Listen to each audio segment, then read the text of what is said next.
भक्तों, राम राम। भक्ति भावित रेणु रस्तोगी चैनल में मैं आपका स्वागत करती हूँ। आप सभी को शिवरात्रि की हार्दिक शुभकामनाएं। तो फागुन मास की चतुर्दशी को क्या पड़ती है? फागुन मास की चतुर्दशी को पड़ती है शिवरात्रि। तो ये शिवरात्रि मंगलवार की है। तो कल मतलब मंगलवार है, तो कल की है। तो 1 फरवरी की शिवरात्रि है। तो शिवरात्रि मंगलवार के दिन पड़ रही है। तो पहले तो मैं ये बताना चाहूँगी आप सभी के लिए, शिवरात्रि मंगल में हो तो आपको सबसे पहले करना क्या है। तो सबसे पहले आपको नहा धोकर स्वच्छ होकर सुबह जल्दी जल्दी क्या करना है, एक तो कलश स्थापित कर लेना। तो कलश इस तरीके से स्थापित कर लेना है। तो कृष्ण पक्ष की चतुर्दशी यानी कि शिवरात्रि को सबसे पहले कलश की स्थापना कर लेनी है। तो मैंने ये कलश की स्थापना कर ली है। हर वीडियो में बताती हूँ मैं किस तरीके से करनी है। तो हमने कर ली है कलश की स्थापना। अब हम क्या करेंगे, अब हम यहाँ पर शंकर जी को, यहाँ पर मैंने लिए शंकर जी की फ़ोटो। तो यहाँ पर शंकर जी और पार्वती जी का भी पूजन कर लेंगे, यहाँ नंदी के सहित पूजन कर लेंगे। तो अब हमें करना क्या है, सबसे पहले हमें अभिषेक कराना है। किसको? भगवान शंकर को। तो शंकर कौन से? नर्मदा शिवलिंग जो होती है वो घर में रख ली जाती है। और अगर आपके घर में शिवलिंग नहीं है तो आप मंदिर जा सकते हैं। तो मंदिर में क्या करें, सबसे पहले मंदिर जाएं, स्वच्छ होकर और मंदिर जाएं। वहाँ पर बेलपत्री, भांग, धतूरा आदि चढ़ाएं। तो शंकर जी पर जब आप चढ़ाएंगे बेलपत्री, तो आप बेलपत्री इस तरीके से चढ़ाएंगे, लिख लेंगे बेलपत्री पे राम राम, इस तरीके से लिख लेंगे।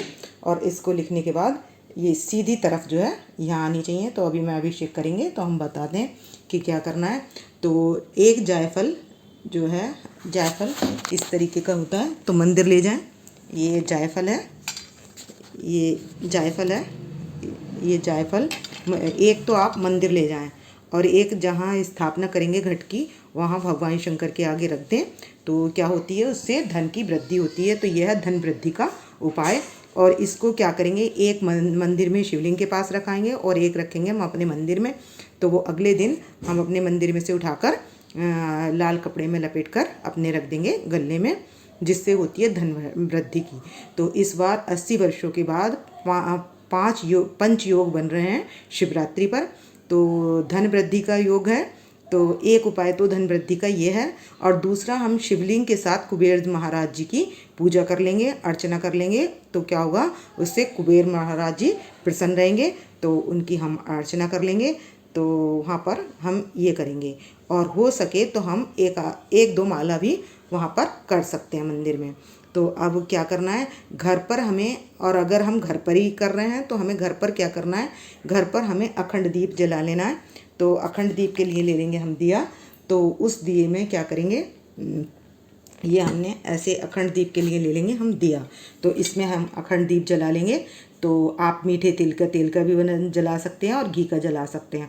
और आप आते जाते समय एक दो माला कर लें, ओम नमः शिवाय पुरुष और स्त्रियां नमः शिवाय पंच अक्षर मंत्र से भगवान की माला कर लें। और आते जाते क्या बोलें, ओम नमः शिवाय, क्योंकि अग्नि के साथ मंत्रों को उच्चारण करने से सिद्ध हो जाते हैं। तो मंत्रों की सिद्धि होती है।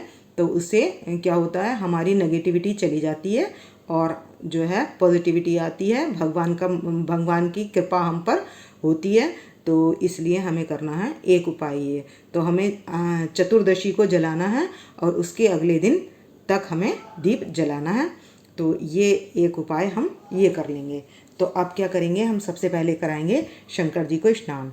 तो हमारी है नर्मदा शिवलिंग। तो अब मैं नर्मदा शिवलिंग को स्नान करा दूंगी।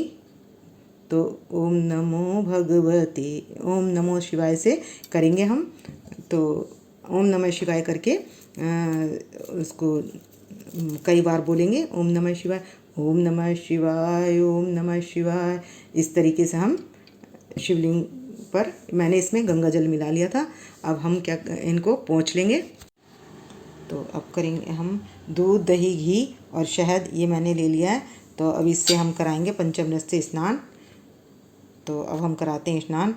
ओम नमः शिवाय, ओम नमः शिवाय, ओम नमः शिवाय, ओम नमः शिवाय, ओम नमः शिवाय। मैंने दूध, दही, घी, शहद, चीनी और जल ये मैंने ले लिया है और इससे अब हमने करा दिया है स्नान।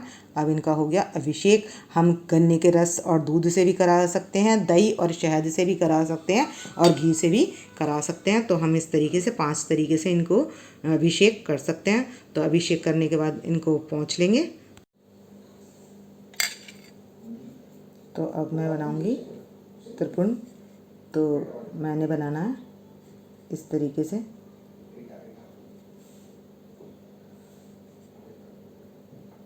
ये मैंने पीला चंदन लिया है, तो इस पीले चंदन से मैं त्रिपुंड बनाऊंगी।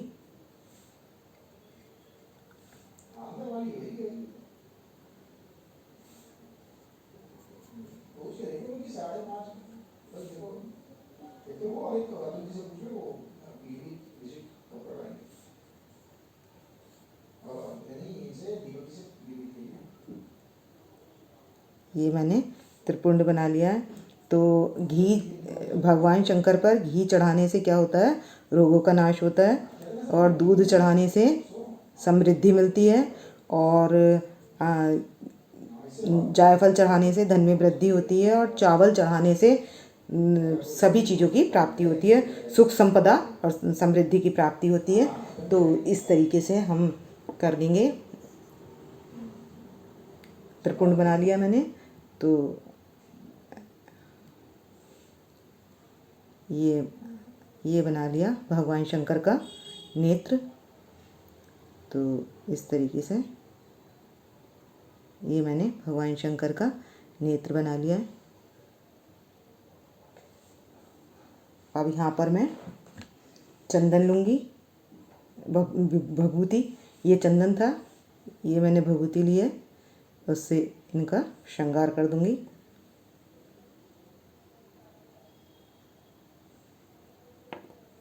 इस तरीके से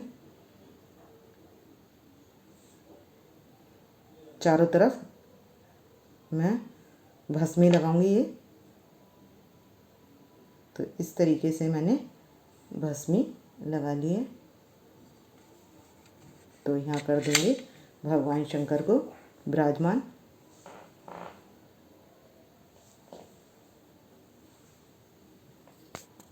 अब हम पहले भस्मी छिड़क देंगे चारों तरफ, ये भस्मी कर देंगे।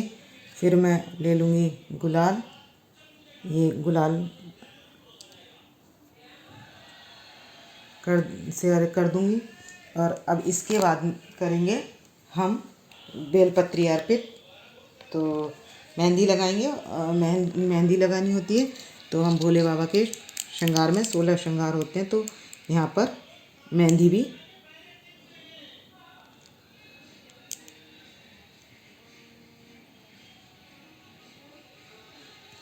तो ये हमने मेहंदी लगा दी।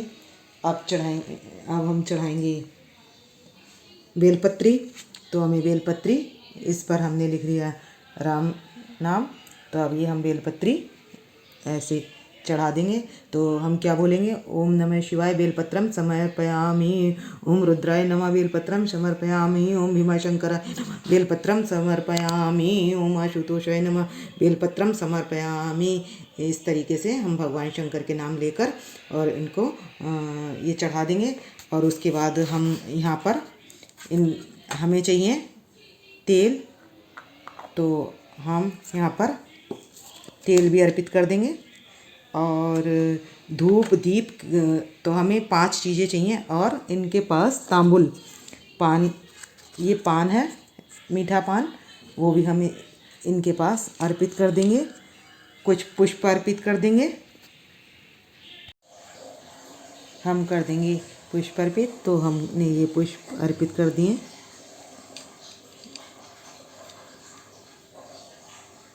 और इसके बाद हम करेंगे इत्र। तो हम यहाँ पर लगा देंगे इत्र। तो ये हो गई। तो हमें प्रथम पैर की पूजा करने के लिए क्या क्या चाहिए, तो हमें चाहिए धूप दीप नैवेद्य पत्र पुष्प और रोली मोली, और हमें ये 16 चीज़ें चाहिए। तो एक जनेऊ हो गया, और ये 5 पत्र हम कनेर के पुष्प यदि शिवलिंग पर चढ़ाते हैं तो क्या होती है, हमें वस्त्रों की प्राप्ति होती है। और जब हम चावल चढ़ाते हैं तो ये हमारे पास हैं भीगे हुए चावल, तो अब हम चढ़ाएंगे चावल। तो ये मैंने भिगो लिए थे चावल काफ़ी देर पहले। तो हम ये अक्षत होते हैं, तो ये अक्षत क्या होता है, ये समृद्धि के लिए होता है, धन के लिए चढ़ाते हैं। तो 1008 चावल भगवान शंकर पर चढ़ाएं, तो उससे आपकी सब मनोकामनाएं भी पूर्ण होती हैं और धन की प्राप्ति होती है। तो क्या क्या कहकर चढ़ाएंगे, ओम नमः शिवाय अक्षत समर्पयामि, ओम रुद्राय नमः अक्षत समर्पयामि, ओम सोमाय नमः अक्षत समर्पयामि, ओम चंद्रशेखराय नमः अक्षत समर्पयामि। इस तरीके से हम अक्षत समर्पित कर देंगे। तो और आज क्या है, दूध की खीर यानी कि मखाने की खीर बाबा को भोग लगाएं, तो उससे क्या होता है, वैभव की प्राप्ति होती है। इसमें डालें, मैंने बनाई है मखाने की खीर। मखाने की खीर में केसर डाल दें तो वैभव की और लक्ष्मी की प्राप्ति होती है, तो इसलिए ये भी बहुत अच्छी होती है। और एक होता है मोरपंख, तो मोरपंख भी आज के दिन मतलब शिवरात्रि के दिन लाने से घर में लक्ष्मी की वृद्धि होती है, घर के लिए सुख शांति बनती है। तो ये सारे उपाय हमें शिवरात्रि वाले दिन ही करने हैं। और ये जो पंचमेवा है, ये मैंने पंचमेवा ली है, ये भोग के लिए ली है। तो यहाँ पर मैंने षोडशोपचार से इनका पूजन कर लिया है। और अब पूजन करने के बाद अब जलाएंगे धूप दीप ने। तो हमने यहाँ भगवान शंकर का श्रृंगार कर लिया है और हमने इनको पहना दी है फूलमाला, और यहाँ हम पार्वती जी को भी हमने फूलमाला पहना दी है। और ये हैं इनके शंकर जी के वस्त्र, तो हमने इन वस्त्रों को भी यहाँ पर धारण करा दिया। और ये त्रिशूल और ये डमरू और ये जो है, ये जो खीर है, ये लगाने से समृद्धि की प्राप्ति होती है। तो इसलिए हमने लगाई है भोले बाबा को खीर का प्रसाद। और अब हम करते हैं गणेश जी की आरती। तो पहले करेंगे गणेश जी की आरती। तो जय गणेश जय गणेश देवा, माता जकी पार्वती पिता महादेवा। गणेश जी की आरती के बाद कर लेंगे ओम जय शिव ओमकारा, स्वामी हरे शिव ओमकारा, ब्रह्मा विष्णु सदा शिव, ब्रह्मा विष्णु सदा शिव, अर्धंगी धारा, ओम जय शिव ओमकारा। इस तरीके से आरती करने के बाद हम क्या करेंगे, पुष्पांजलि अर्पण करेंगे।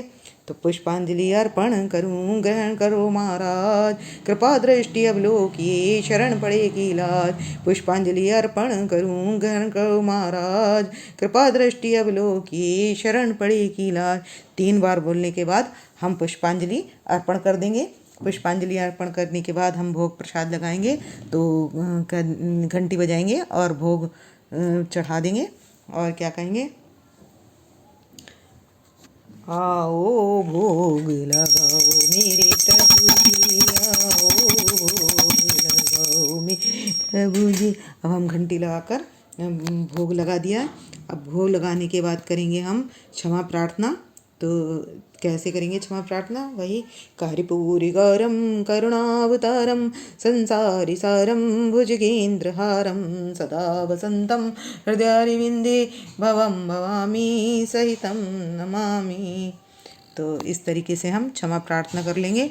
और ये जो हमने अखंड दिया जलाएंगे वो अगले दिन तक जलना है। अब इसके बाद हम करेंगे